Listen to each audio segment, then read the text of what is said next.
April 18th, 2022, our bi-weekly cover crop check. We're just south of the Dodge County Fairgrounds on a healthy soil, healthy water grower participant.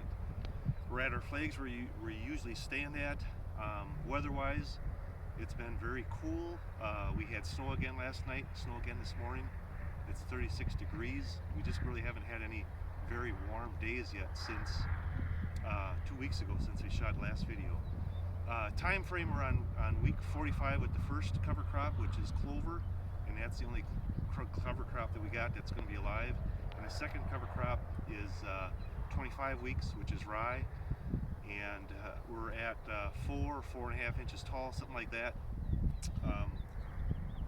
That's what we have for our two cover crops. So week 45 and week 25. So we did some digging. The first shovel, we're going to dig inside we got a corn, 8 rows of corn, 8 rows of beans, 8 rows of corn, 8 rows of beans, and the rye was planted all the way through. There was no clover cover crop planted here where the beans were, but we just dug here so you can see easier compared to where the residue was on that other on the corn. So anyways, in that first dug that I did, there's like 8 earthworms that had popped up in this small chunk of soil. This second one, we do have rye roots that are going down like 12 inches. This is a rye root, if we can see that, at least 12 inches. I hope it's showing up on the video. We had to dig for a while in order to find one. And there's a bunch of earthworm tunnels. Like, this is a pretty big tunnel going 12 plus inches down. And here's some that are up on top, if they show up in the video. It's just I don't know how many earthworms are in this chunk that I dug up. Here's another one right there.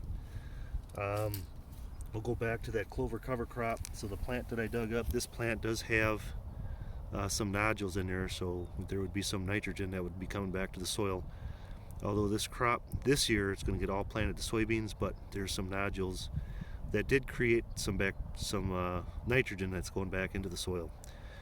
So there isn't maybe much going up above ground, but below ground there's a whole bunch of stuff going on. We got snow up on top, but we could notice that rye itself is taller.